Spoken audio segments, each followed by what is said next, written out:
Listo, ya la despausé. Qué pena. No, Ava, no dejes de compartir, porfa. Bueno, entonces Ay, qué pena, les profesor. estaba diciendo, la estética, con esto que nos acaba de compartir el primer grupo, la estética, la atracción visual, pero esa atracción visual puede ser una estética o miremoslo como un contrario, una antiestética. ¿Qué es la antiestética? Es lo que no es estético. ¿Qué sería no estético? Que la elección de los materiales, por ejemplo, no fuera la mejor, que fueran materiales eh, que no generaran una atracción visual agradable. Entonces podríamos hablar más bien de una estética agradable y una estética desagradable. El cuidado de la impresión, cuando tú imprimes algo y queda bonito, queda limpio, queda bien pulido, es una estética agradable, pero cuando esa tinta está regada o está movida, es una estética desagradable. Y en otra cosa que me quería detener, baja por favor un poco al cuerpo del libro. Por acá arriba nos decían que había que desarrollar la caja del libro, ¿cierto? O la retícula, que es lo que nosotros venimos hablando con la retícula. Miren que el cuerpo del libro abarca los principios de capítulo. Si ustedes se dan cuenta, en cualquier libro, el comienzo de un capítulo tiene una estructura diferente porque tiene el número del capítulo, tiene el título, generalmente arranca de la mitad de la hoja para abajo, pero también están las cornisas o cabeceras. Las cornisas o cabeceras son esa parte de arriba del libro donde a veces se pone el nombre del autor o el nombre del capítulo o el nombre del libro, pero también el folio o número de página, dónde lo vas a colocar, a la derecha, abajo, arriba. Citas, por ejemplo, en el caso de los libros académicos que normalmente llevan citas y referencias o notas al pie de página o los pies de foto. Eso es lo que uno empieza a diseñar en esa retícula, en esa estructura, para dejarlos de manera fija, de tal manera que si ustedes, por ejemplo, se están dedicando a la diagramación, ahorita estamos hablando de diagramación de periódicos, pero miren cómo la diagramación no solamente es para los periódicos, sino que también trasciende a los libros y cómo en los libros también hay que definir unas retículas o unas pautas en donde hay que colocar algunos elementos. Entonces, casi que un libro tendría como tres retículas o dos retículas como mínimo diferentes. Las preliminares y las finales podrían tener una misma retícula y el cuerpo del libro otra retícula. En eso quería simplemente profundizar y conectarlo con el tema que venimos viendo. Muy bien, Ava y grupo que nos habló de la estructura del libro impreso. Muchas gracias, Ava. Ya puedes dejar de compartir. Vamos con nuevos soportes para la escritura. ¿Quién fue el relator en este grupo o la relatora? Sí, señor, fui yo. Ya Dale, voy a compartir. bien. Listo, ¿pueden ver la pantalla? Sí, Isabela, ya la podemos ver. Ok, listo. Entonces, pues les voy a decir la conclusión que sacamos entre el grupo. La primera fue que dentro de los nuevos soportes que se encuentra está el papel que juega la tipografía en el entorno audiovisual, también los soportes tecnológicos como las pantallas y el del sonido o la información no verbal. Luego decidimos destacar la importancia de la lectura en papel y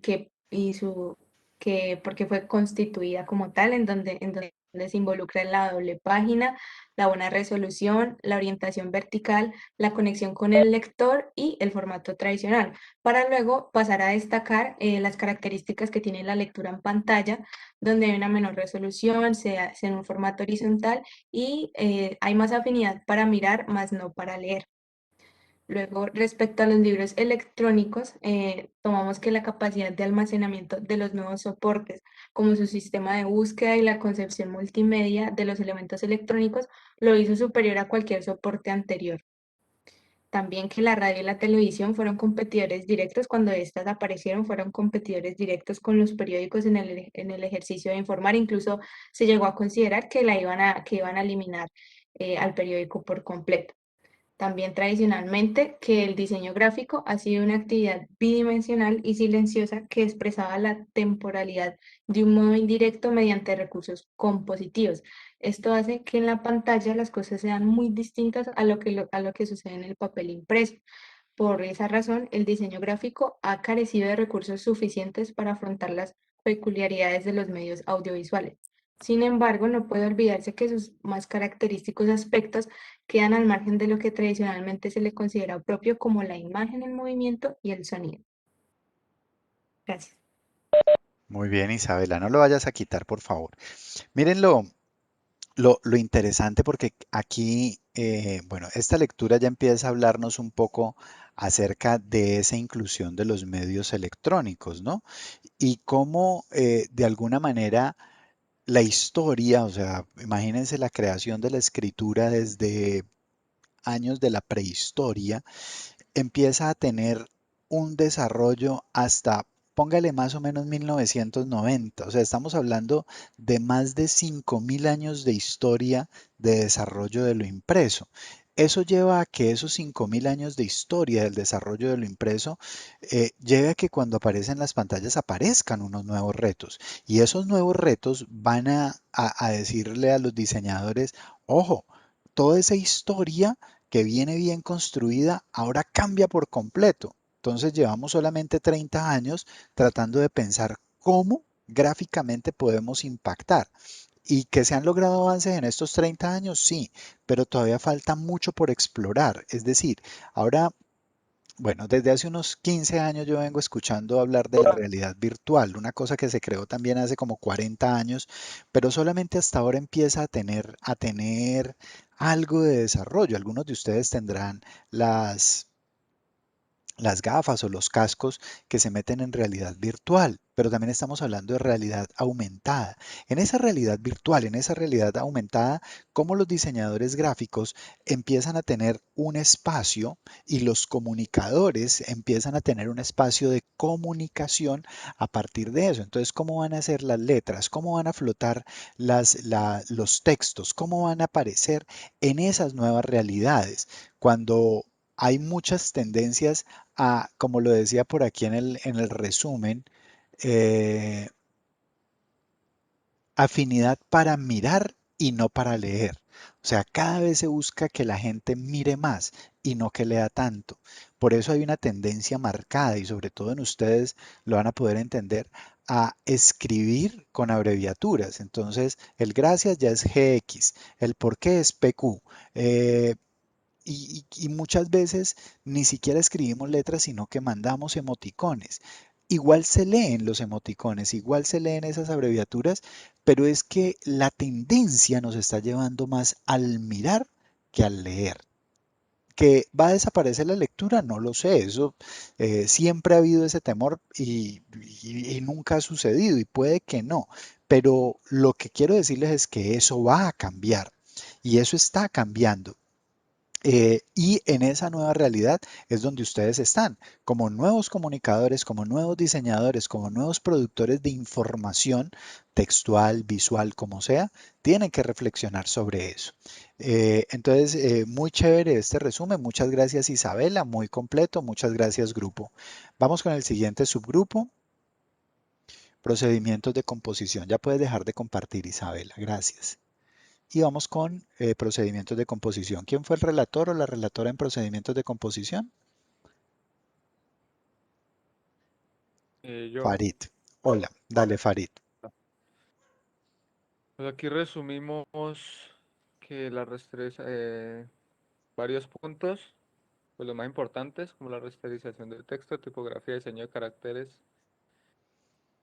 Em, en rasterización colocamos que su aspecto más destacado son los procedimientos de acomodación del contorno, que pueden variar en función del fabricante que desarrolle cada fuente. Tipografía ha sufrido una evolución hacia el objetivo que siempre fue tener una mayor composición, pues como mayor entendimiento también, o sea, global. En el diseño de caracteres destacamos la aparición del pantógrafo a finales del siglo XIX. Principales sistemas de texto fueron utilizados en la composición de texto y son la composición manual, la composición caliente y la fotocomposición. Que la composición manual es alineando metal como en un bloque y luego se imprime una textura o un relieve. La composición en caliente se componía en el texto y se formaba en un molde llenándolo de metal caliente. Y la fotocomposición se obtenía de imágenes tipográficas con el uso de una fuente luminosa y material sensible a la luz. Y también colocamos lo de las normas UNE que determinaban los signos que debían emplearse para señalar lo que se debía corregir en el texto. Muy bien, Es Farid, todo. muchas gracias. Muy buen resumen. Eh, Preguntas. ¿Alguien sabe? No lo vayas a dejar de compartir, por favor, Farid. ¿Alguien me puede explicar qué es la rasterización de texto en términos prácticos? Es decir, ¿cuándo utilizo la rasterización de texto? Si no lo saben, también digan, no, profe, ni idea qué es esa vaina. Profe, Eh, Dale. es cuando el otro día lo hayas explicado, o sea, pues Ajá, como cuando el texto lo pasas a imagen, sino que me olvidé el correcto. nombre que era. Sí, rasterizar o convertir a curvas. Rasterizar es, miren, no sé si a ustedes les ha pasado, pero ustedes hacen un trabajo en Word, por ejemplo. Lo escriben, pero buscan una letra de esas chocolocas. Lo envían y el profesor o quien lo vaya a abrir lo abre y está completamente desconfigurado porque no tiene la misma fuente de letra. Entonces, para evitar eso, ¿ustedes qué hacen? Si no quieren usar una letra diferente, si quieren usar exactamente esa letra. Normalmente, digamos, el proceso es convertirlo a PDF, ¿cierto? Para que en PDF ya me quede como un publicable. Eso es básicamente la rasterización. Eso lo explicábamos cuando veíamos los lenguajes PostScript. La rasterización es convertir en imagen algo, es decir, que se nos vuelva una fotografía, que pierda sus características de fuente. Es decir, ya no puedo cambiarle el tipo de letra, ya no puedo cambiarle el tamaño, ya no puedo cambiarle el color, porque lo convertí en una foto. Eso es rasterizar. Entonces, cuando estamos hablando de los procedimientos de composición, uno de los primeros procedimientos de composición que uno debe tener en cuenta es ese, porque uno como diagramador, diseñador, hace el producto, pero cuando lo lleva donde el impresor, uno no sabe si el impresor tenga la misma configuración, las mismas fuentes. Por eso es tan importante rasterizar. Y miren que más adelante Farid y el grupo nos van a hablar de los métodos de composición. Y miren que la fotocomposición, bueno, la composición manual es muy parecida a lo que usaba Gutenberg, letrica por letrica. La composición en caliente ya fueron estas planchas de metal que hoy en día se utilizan muchísimo. No sé si ustedes conocen el barrio San Nicolás en Cali. En San Nicolás en Cali es donde están todos los impresores viejos. Ellos todavía utilizan ese tipo de composición, perdón, para imprimir los volantes, las tarjetas de presentación, todo ese material que se reparte en la calle, que todavía es muy económico. Pero también está la fotocomposición, que es la famosa fotocopiadora, ¿cierto? Entonces es muy interesante que vayamos conociendo y vayamos familiarizándonos con estos conceptos. Muchas gracias, Farid, muchas gracias, grupo, muy buen resumen. Y vamos con el último grupo, tipografía y autoedición. Voy, ya va, ya va.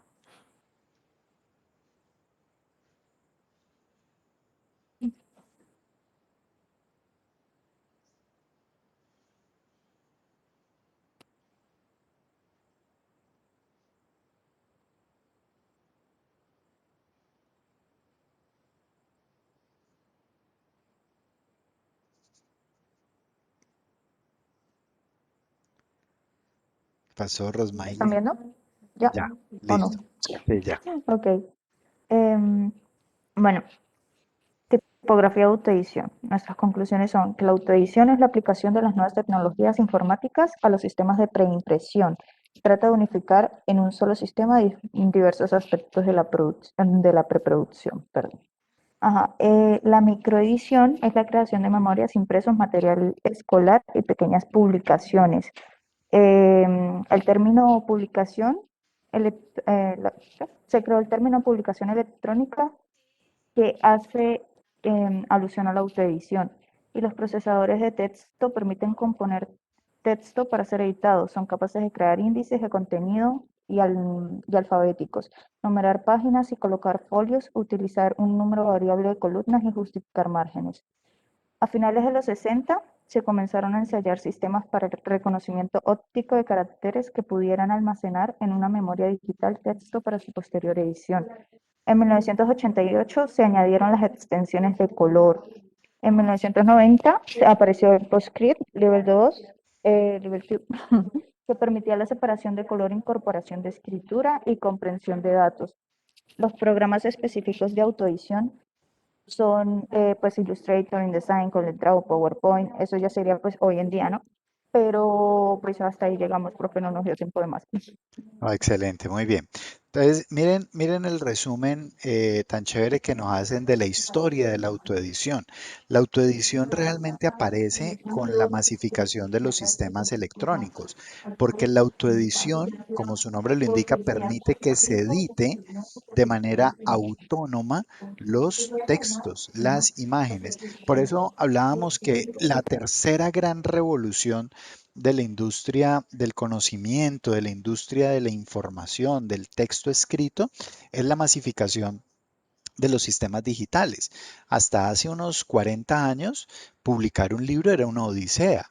Hoy en día yo conozco varios chicos de la edad de ustedes, incluso menores, que ya han publicado sus libros. De hecho, muchos de ustedes me van a decir, profe, ¿y para qué va a publicar uno un libro? Pues para eso hace uno un blog y no contamina el planeta, no consume papel. Imagínense, o sea, ya llegamos a ese punto, que ya ni siquiera tenemos necesidad de un papel escrito. Y habrá quienes me digan, no, profe, es mejor el papel impreso. Listo, sí.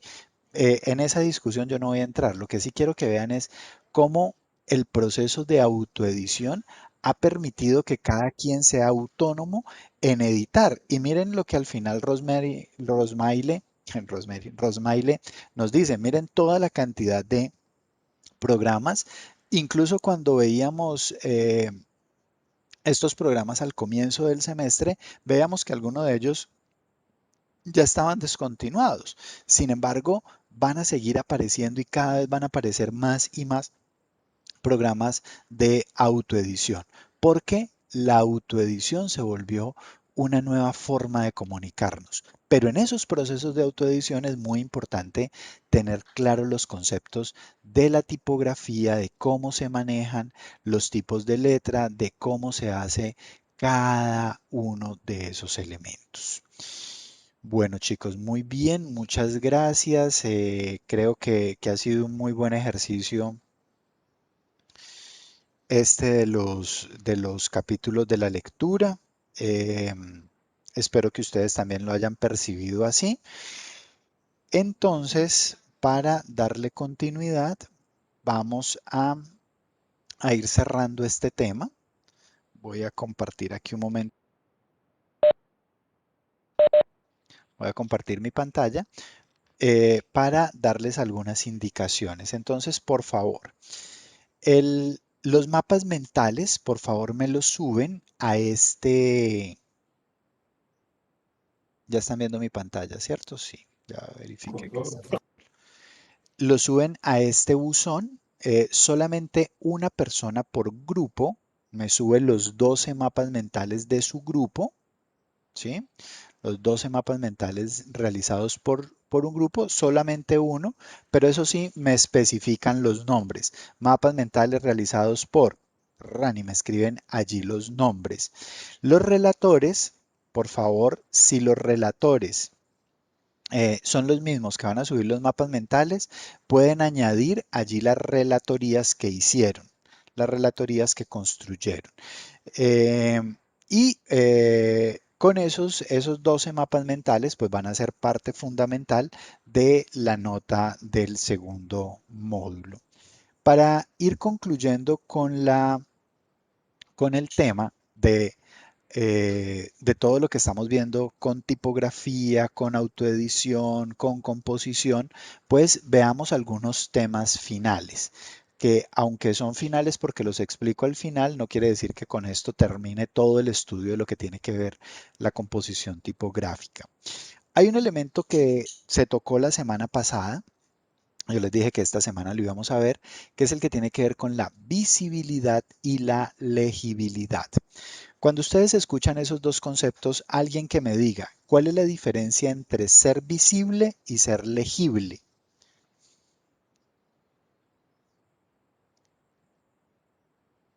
Profe, pues yo creería que la visibilidad tendría que ser que eh, se pueda mirar, o sea, se pueda mirar de una forma fácil, y la legibilidad, pues yo creería que vendría siendo que lo podamos entender de manera fácil. Ok, Geraldine, legibilidad. Muy bien, es que por acá me estaban diciendo que legibilidad era que me elegían. No, no entienden el concepto por acá, pero bueno, gracias, Geraldine. Exacto, visibilidad es que se pueda ver, legibilidad es que se pueda entender, que se pueda leer. Ahora, la legibilidad de alguna manera depende también de la visibilidad. La visibilidad no necesariamente tiene que ser legible. Ser visible es que algo algo se pueda ver. Entonces, miren, se refiere a la claridad del tipo de letra. Ese tipo de letra tiene que ver con que, por ejemplo, piense usted que va pasando por la calle Quinta en un transporte a 40 kilómetros por hora y hay un edificio de 15 pisos. Y en ese piso 15 han colocado un aviso de se alquila, pero del tamaño de una hoja carta. Y en esa carta, en ese tamaño de hoja carta han colocado se alquila, apartamento, 2 alcobas, 3 baños, cocina, sala, comedor, parqueadero privado. Imagínense que ahí está toda la descripción. ¿Será que eso se puede ver? O sea, tú sin mucho alcanzas a ver que allá arriba hay una hojita pegada, pero no alcanzas a ver que efectivamente la información que se ve allí. Entonces, cuando decimos que la visibilidad se refiere a la claridad del tipo de letra, tiene que ver con qué grosor tiene frente a la distancia o a la velocidad con que la voy a leer, qué tamaño tiene frente a la velocidad y a la distancia que voy a leer. Por eso en las carreteras o en las calles, los avisos comerciales son estas vallas gigantes que están arriba de los edificios, pero son gigantes, son de 15 metros por 10 de alto, que son cosas que son grandes, que la gente realmente las pueda ver. La visibilidad también tiene que ver con que la letra, o perdón, el color que yo estoy utilizando de la letra sea un color que contraste con el fondo. Es decir, tú puedes ver este título que dice composición tipográfica porque es negro y el fondo es blanco. Pero si yo hubiera colocado este título de composición tipográfica en una letra gris clarita, pues muy seguramente no se vería porque el fondo es claro, ¿cierto? Entonces, el contraste también tiene que ver con la visibilidad.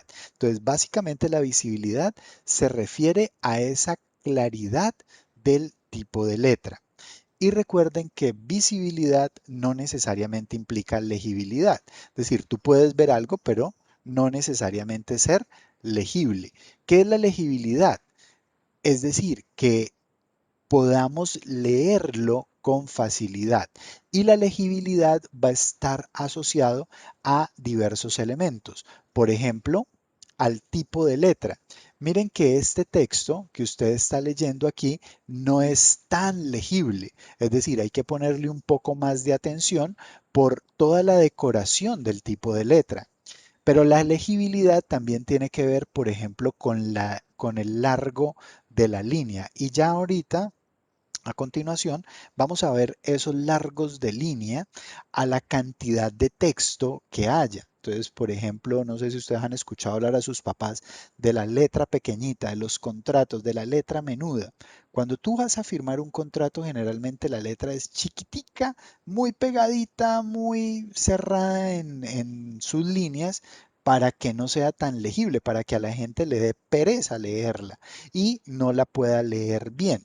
O sea, tú la ves, pero no la lees con facilidad.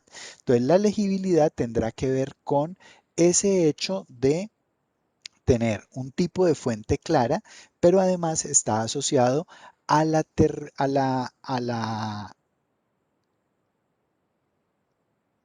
dimensión de la línea, del párrafo, de la columna, y ya vamos a ver este tipo de temas. Miren que la visibilidad y la legibilidad no son sinónimas, son diferentes, es decir, tampoco son antónimas, pero la visibilidad depende, no depende de la legibilidad y la legibilidad no depende de la visibilidad. Para ser visible tiene que ser legible, pero puede ser visible sin ser legible. Pero lo ideal de la visibilidad es que tenga legibilidad. Miren, por ejemplo, este espaciado en cuanto a visibilidad y legibilidad. Hacer un texto, por ejemplo, como esto, que tiene un espaciado demasiado grande, no lo podemos ver, ¿cierto? Pero no es tan fácil de leer. Es casi que ilegible porque no distinguimos la distancia, no diferenciamos la distancia entre los caracteres y entre las palabras, ¿sí? O, por el contrario, un texto demasiado atiborrado, demasiado pequeño, con espaciados menores a los permitidos, pues hace que se vea muy, como decimos coloquialmente, apeñuscado, muy pegado, ¿cierto? Entonces, si yo voy a aumentar el espaciado entre los caracteres, debo aumentar también el espaciado entre las palabras y debe ser equitativo al espaciado que aumente entre las líneas. Porque si dejo las líneas tal cual, con el mismo espaciado, con el mismo interlineado, ¿sí? Puedo correr el riesgo que al estar tan abiertos los textos, el ojo llega a un punto en el que se cansa y salta de una línea a otra. Por eso es importante que sea proporcional el espacio que aumento entre los caracteres, entre las palabras y las líneas. Una recomendación es que la separación entre líneas debe ser por lo menos del 120%. Entonces, el interlineado sencillo funciona, pero si lo hacemos un poquito más grande, un 120%, va a ser mejor. Si lo ponemos en 1.5, como es lo que dicen las normas APAS, bien, bien, pues es lo que dice la norma, pero miren que las normas siempre van a decir que se aumente un poco más el espaciado para dar esa sensación de lectura, para que no solamente la serifa de las letras nos vayan guiando, sino también ese espacio en blanco que se genera entre una línea y otra. Entre más grande sea el tipo de letra, un interlineado más grande funciona mejor. ¿Por qué? Por la proporcionalidad. Por eso, cuando nosotros aumentamos el tipo de letra, automáticamente la letra genera un espaciado en blanco. Porque es parte de lo que nos permite tener una mayor legibilidad en la lectura. Ahora, hacer letras muy grandes para párrafos muy cortos puede resultar de una manera que corte la lecturabilidad. Siempre el tamaño de la columna, el tamaño de la distancia, debe ser proporcional al tamaño de la letra. Columnas más pequeñas, tamaños de letra más pequeños. Columnas más anchas, letras más grandes, ¿cierto? Miren la diferencia entre esta columna que es tan larga, ¿cierto? Ya el texto es demasiado largo. Columnas más cortas, esta columna más corta, más pequeña, con este texto más grande, se va a hacer que se corte mucho la lecturabilidad porque tu ojo va a tener que saltar muy rápidamente de un lado a otro y va a tener que hacer un mayor esfuerzo. Una de las claves, y esto es muy importante que ustedes lo sepan, los que han hecho cursos de lectura rápida saben que la lectura rápida básicamente se basa en tener puntos para leer un texto. Entonces, cuando yo tengo un texto tan corto, simplemente el ojo hace 2 puntos de lectura, uno por aquí y otro por aquí, y salta uno por aquí, otro por aquí, y salta. Entonces, esos saltos es lo que cansa al ojo. Cuando yo tengo esto, entonces yo voy a necesitar poner por lo menos 3 puntos de lectura, y esos 3 puntos de lectura ya hacen que se descanse más. En cambio, acá vuelvo y tengo esos 3 puntos de lectura adecuado, pero miren que en esta línea larga necesitaría por lo menos de 5 puntos de lectura. Entonces el ojo también va a generar cansancio. Entonces, tamaño de caja o tamaño de columna debe ser proporcional al tamaño de la, de la fuente tipográfica, ¿cierto? Simplemente ejemplos para que lo tengan como referencia. Destacar palabras, que es una forma muy usada hoy en día. No hay forma que sea mejor que otras. Lo que pasa es que estéticamente, por ejemplo, se considera que la negrilla detiene la continuidad y genera una impresión desagradable. Pero es la manera más simple, es la forma como se atrae la mirada del lector ocasional. Entonces, negrilla utilicémosla solamente cuando sea realmente necesario.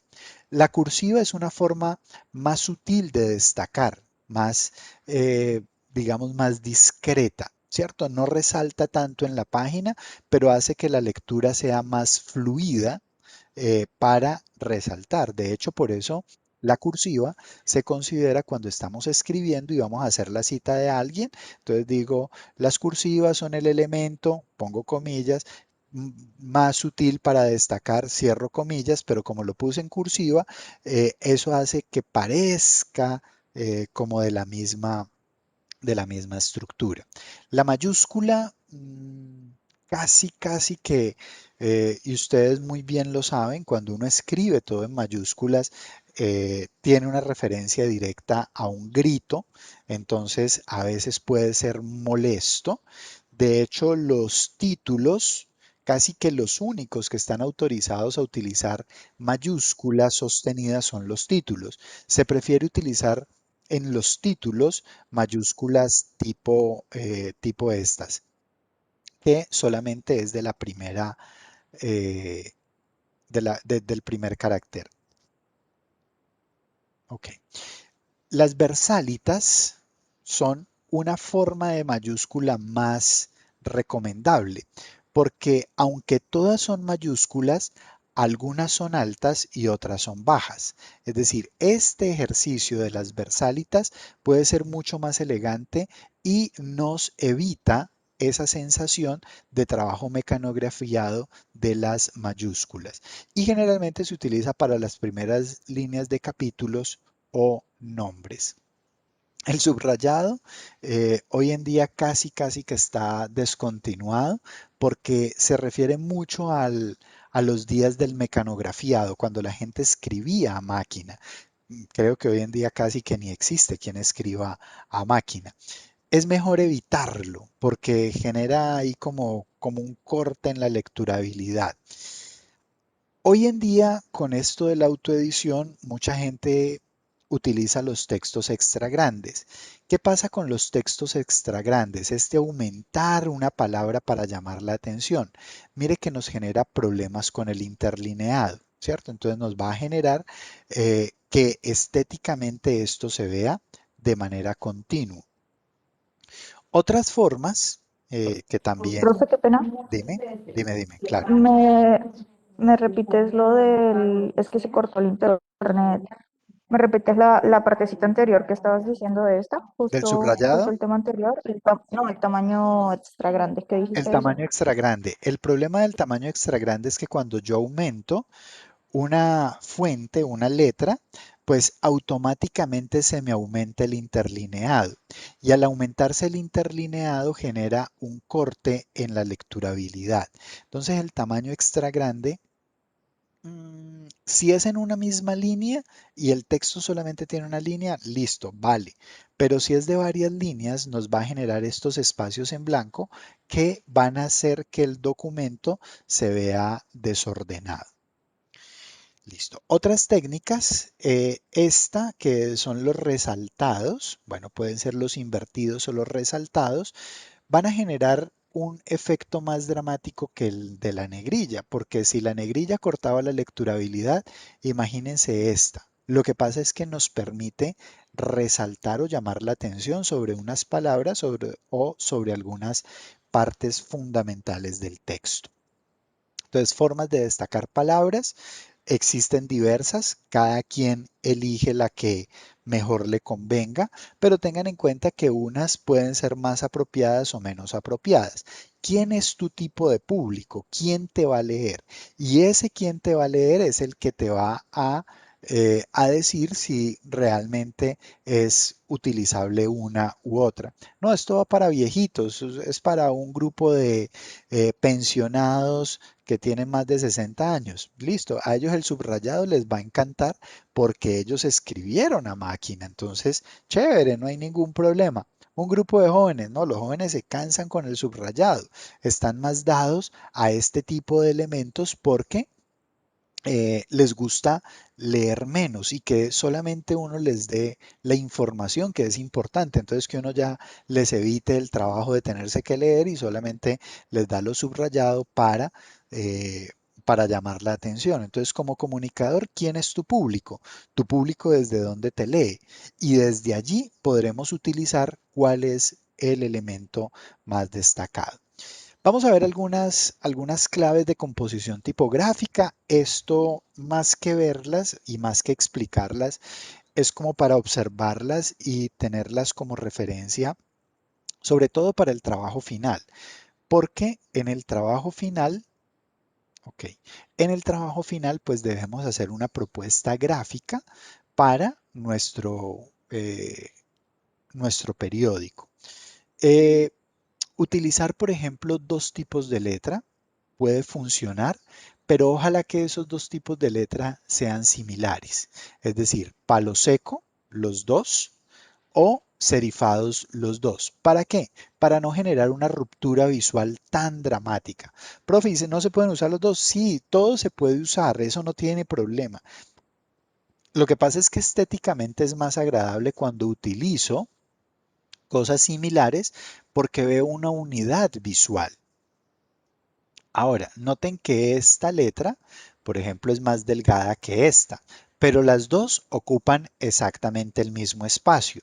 O utilizar cosas que rompan con la estructura.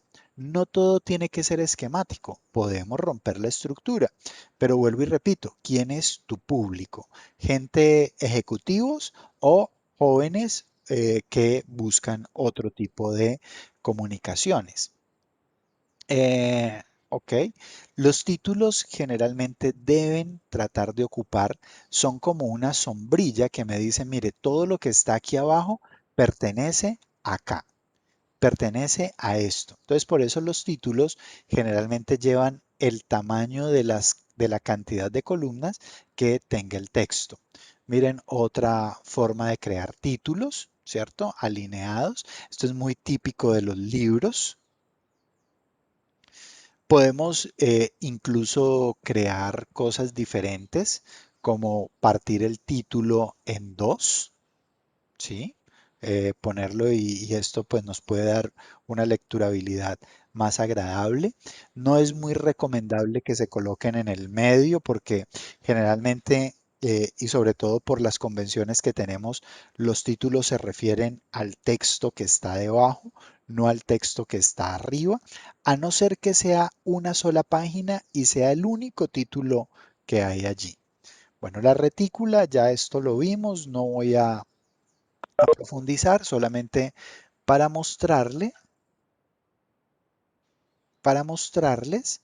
que cosas que se pueden hacer en las retículas. Miren que si bien es cierto aquí tenemos, por ejemplo, en este caso, en este cuarto ejemplo, tenemos una retícula, miren que el título puede desbordar esa retícula. ¿cierto? Miren, por ejemplo, acá una alineación diferente, o sea, diferentes ejemplos que nos pueden ayudar a tener ideas. Subtítulos. Los subtítulos, pues como su nombre lo indica, no son del tamaño del título, pero tampoco pueden ser del tamaño de la información. Entonces tienen que ser un tamaño medio entre el título y el cuerpo del texto. Eh, algunas formas de colocar subtítulos que nos pueden ayudar. Este tipo de cosas a mí generalmente no me parecen agradables. Yo soy muy partidario que los títulos tienen que ocupar las dos columnas, pero eventualmente tenemos que hacerlo por distribución del espacio. Entonces, vuelvo y repito, no es que una cosa tiene que ser esquemática. Recuerden que la pauta o la retícula es un espacio medido con precisión pero con libertad de diseño en su interior. Cuando vamos a poner los títulos al interior, era un poco lo que les decía, el título en medio del texto tiene que ser que solamente el texto o ese título solamente le pertenece a esa página. Entonces miren que por ejemplo aquí el título en medio del texto funciona visualmente. ¿Por qué? Porque llama la atención y miren que está rodeado por el texto. Bueno, ya hicimos algunos ejercicios la semana pasada con los textos rodeados, con las imágenes, ¿cierto? Algunas siluetas de personas o de figuras que nos pueden ayudar a mejorar el diseño o la parte visual de nuestros productos, ¿cierto? Algunos perfilados, bueno, cuando queremos hacer este tipo de cosas, generalmente cuando es una foto y la foto está rodeada, la hacemos primero en Photoshop para generarle la transparencia y que luego cuando venimos a ponerla acá en Illustrator podamos generarle ese contexto, ese text grab, ese texto envolvente. Bueno, algunos ejemplos más. Dos formas de diagramar. Miren que tiene básicamente la misma información. Lo que pasa es que la distribución puede ser diferente para públicos diferentes. ¿Cuál es el que estéticamente a tu público más le gusta? ¿Este o este? Cualquiera de los dos está perfecto. Bueno, dispositivos iniciales. Ya hablamos de la letra capital, que es básicamente esta letra. Entonces vemos, generalmente aprendimos a manejar este concepto de la letra capital, en el cual hay un espacio en blanco. Ahora, hay iniciales de barrera, que son estas que rodean el texto. Estas iniciales de barrera hoy en día no se utilizan mucho porque parecen desordenadas, pero si a ti te parece que agradablemente está bien y tu tipo de público lo ve adecuado, bien. Lo que pasa es que puede generar alguna confusión y no entenderse que esta letra pertenece a la primera, sino que va a pertenecer a esta de acá. Entonces, ténganlo en cuenta. Algunas otras formas, por ejemplo, para destacar,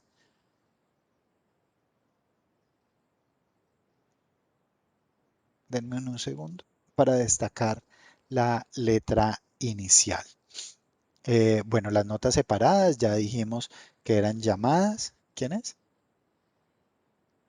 Que eran las famosas llamadas, ¿cierto? Las que están entre el texto que llaman la atención o pueden estar a un lado. Pero miren que esta llamada es una columna falsa. ¿Se acuerdan que ustedes en algunos periódicos tienen como una media columna o una columna falsa, que no es una columna completa de texto, sino que se hacen como elementos adicionales? Ok, también podemos utilizar este tipo de cosas. Recuerden que estas generalmente son bajadas. Aquí la colocamos al final, pero la hacemos resaltada por si queremos llamar la atención sobre algo.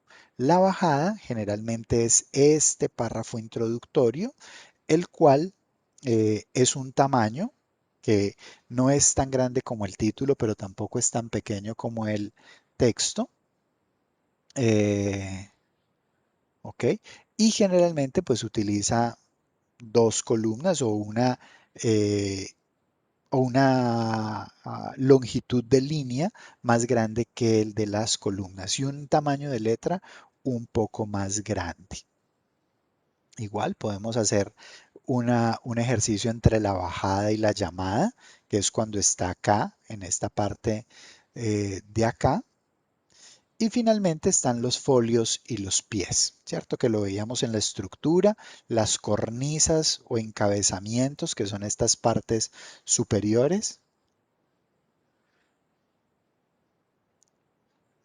Los pies, que son las notas al pie o los números de página. Ok. Cuando escoja el estilo y la posición del folio, tenga en cuenta toda la paginación, es decir, que sigan el mismo concepto. Es decir, si esto lo vas a usar en las páginas impares, pues las páginas pares generalmente son un reflejo. Y en las páginas pares, esto ya no va a la derecha, sino que va a la izquierda. Ténganlo en cuenta siempre. Algunas otras formas de utilizar folios, muy típico de los libros, por ejemplo, y los pies de figura, que son estos elementos que simplemente nos hablan de las figuras.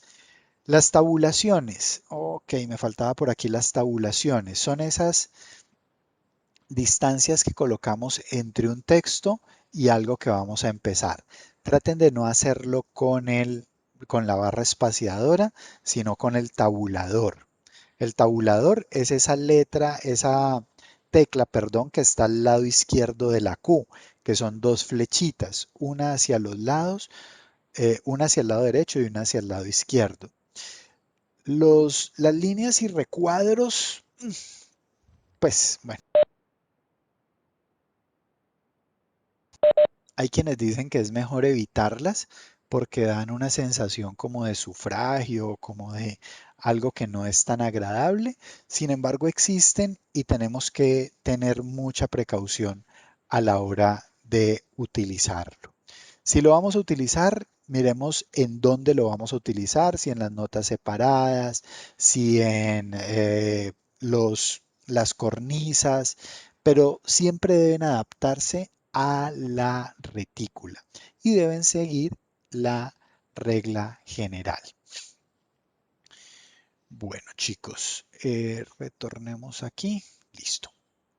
Preguntas, dudas, comentarios.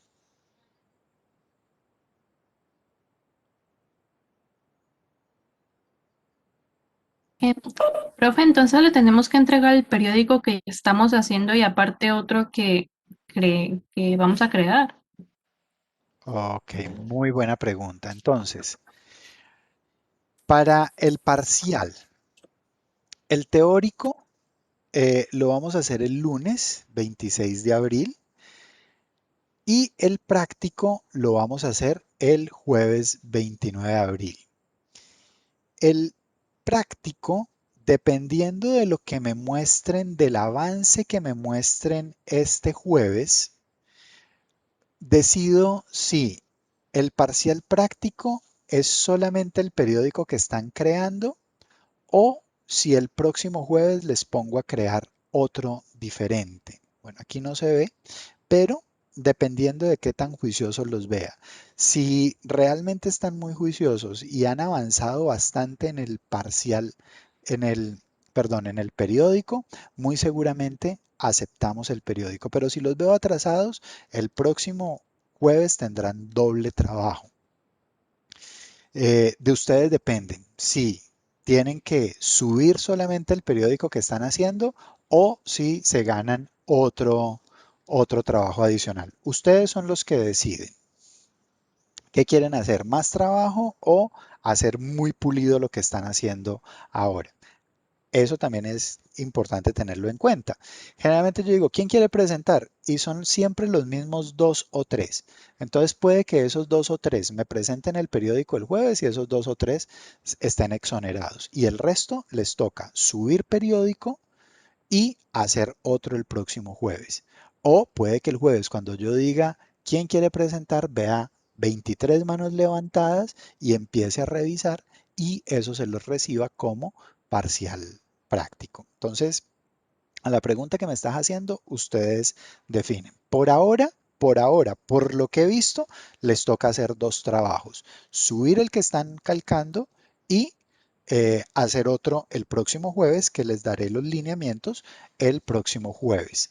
Yo aquí como estoy en la visualización de estudiante, ustedes no lo pueden ver, pero ya eso está definido. Entonces simplemente pues es decisión de ustedes. El parcial teórico del lunes. El parcial teórico lo vamos a hacer el lunes, muy parecido al que hicimos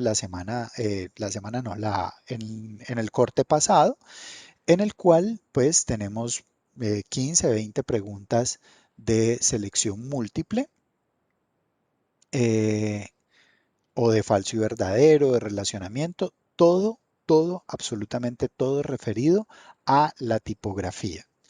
Y em,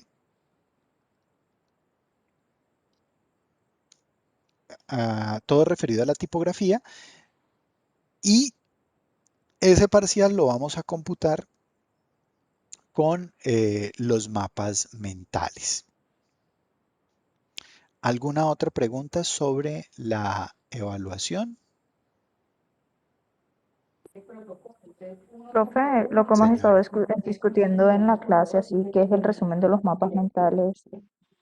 Mi pregunta es, ¿eso es obligatorio subirlos así como al portal también, donde se va a subir los Claro, mapas? Lo que pasa es que nosotros como que, o sea, los tenemos pero como ligados, no sé dónde están.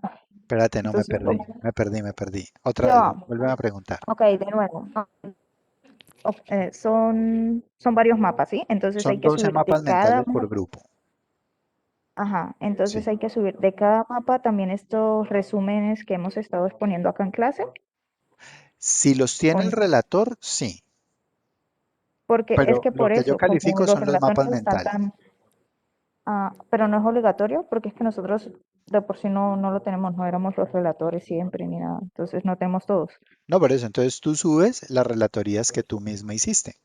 Si hiciste una o Ah, si hiciste dos, subes esa o subes las dos que hayas hecho. ok, listo. Listo, ¿Listo? profesor. Ok. Bueno, Bueno, chicos, vamos a hacer validación de asistencia. Karen Viviana Ayala,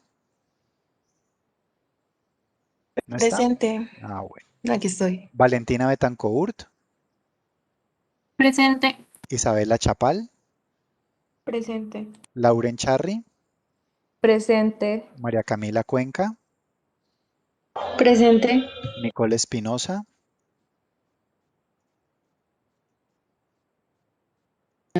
Presente. Ava Fernández, Presente. Alexandra Giraldo. Alejandra, presente. Ay, Alejandra, siempre me equivoco, qué pena contigo. Daniel No hay Granados, problema. Presente, Daniel, profe. José Daniel Grueso, Presente. Nicole Hernández, Presente, Dalia Hurtado, presente, profe. Juan Fernando Hurtado, Juan Fernando Luna, perdón, Juan Fernando Luna, Presente. Santiago Mendoza, Presente. Geraldine Mosquera, Presente. Juan David Mosquera, perdón, sí, Juan David Mosquera, Presente. Rosmaile Ramírez, presente. Juan David Rendón,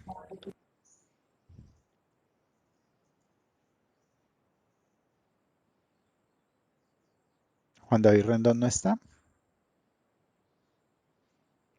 Luis Alejandro Rivera, Santiago Rodríguez, Presente, profe. Alexandra Rodríguez, Presente, profe. Farid Teram Presente. y Daniel Uribe. Presente, profe. Bueno, chicos, nos vemos este jueves. Espero ver bastantes avances en sus periódicos. Cualquier cosa quedo pendiente a través del Hangout. Ay, profe, al fin, ¿qué pasó con lo de las grabaciones? Ya las bajé, ya las estoy subiendo a YouTube.